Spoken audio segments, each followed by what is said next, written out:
Assalamualaikum warahmatullahi wabarakatuh.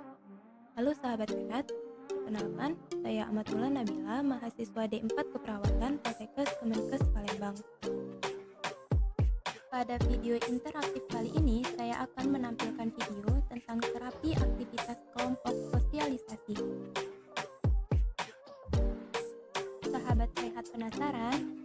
Nah, berikut materi yang akan disampaikan di dalam video ini. Sebelum itu, saya akan menjelaskan mengenai definisi isolasi sosial terlebih dahulu. Isolasi sosial adalah ketidakmampuan untuk membina hubungan yang sehat, hangat, terbuka, dan interdependen.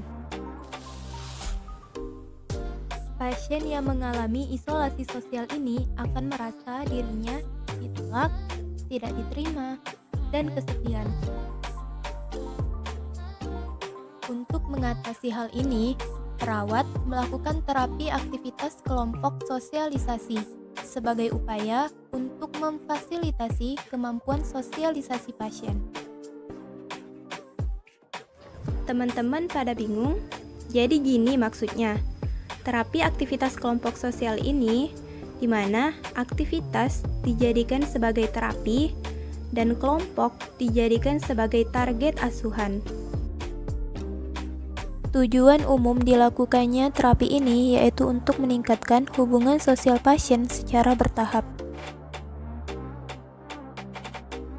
Sedangkan tujuan khusus yang pertama yaitu pasien mampu memperkenalkan diri, yang kedua mampu berkenalan, yang ketiga mampu bercakap-cakap, dan yang keempat mampu menyampaikan dan membicarakan topik pembicaraan.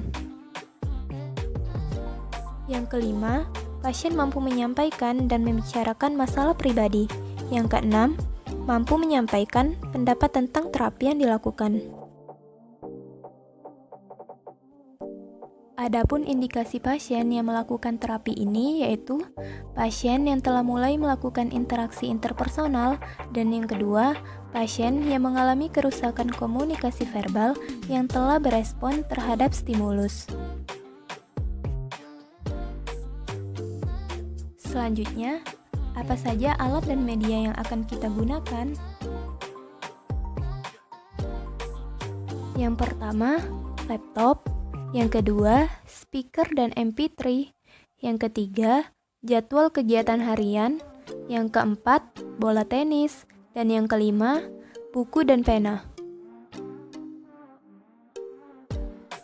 Terapi ini menitikberatkan pada bagaimana pasien menerapkan hubungan sosial, sehingga bagaimana metode yang akan kita gunakan? Ada berbagai macam metode yang akan kita gunakan. Yang pertama, dinamika kelompok. Yang kedua, diskusi dan tanya jawab. Yang ketiga, bermain peran dan simulasi. Sudah tiba saatnya kita masuk ke tahap pelaksanaan. Tahap pelaksanaan ini dibagi menjadi 4 tahap. Yang pertama, persiapan.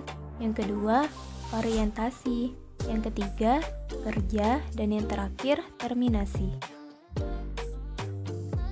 Mari kita mulai fase persiapan. Yang perlu dipersiapkan pada terapi ini yaitu memilih klien sesuai indikasi masalah, membuat kontrak, dan mempersiapkan alat dan tempat dilakukannya terapi. Hal yang perlu diperhatikan ketika setting tempat yaitu keamanan dan kenyamanan pasien. Klien diminta untuk duduk melingkar dan didampingi oleh fasilitator, leader di tengah barisan, dan observer di luar lingkaran. Adapun tugas dari beberapa terapis, yang pertama leader memimpin jalannya terapi dan menyampaikan materi, yang kedua co-leader membuka dan menutup acara, mengambil alih posisi leader jika leader blocking.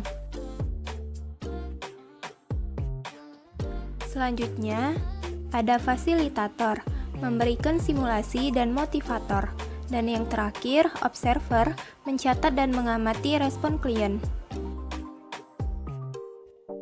Mari kita bahas fase orientasi. Pada fase orientasi terdapat salam terapeutik yang berfungsi untuk membina hubungan saling percaya. Lalu ada evaluasi atau validasi, menanyakan perasaan klien, dan yang terakhir ada kontrak meliputi topik, waktu, dan tempat. Terapi aktivitas kelompok sosialisasi dibagi menjadi 2 sesi. Sesi memperkenalkan diri dan sesi berkenalan. Mari kita bahas satu persatu, dimulai dari memperkenalkan diri.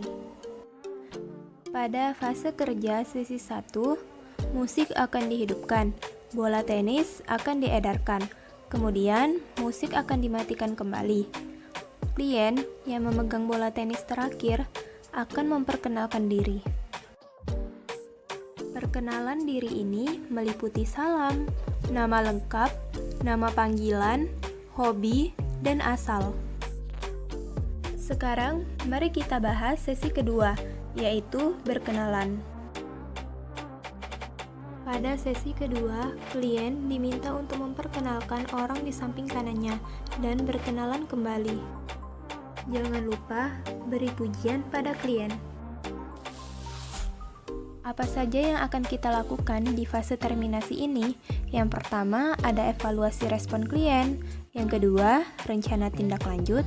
Dan yang ketiga, kontrak yang akan datang. Jangan lupa untuk melakukan dokumentasi keperawatan. Sekian video interaktif ini, semoga bermanfaat untuk teman-teman semua. Wassalamualaikum warahmatullahi wabarakatuh.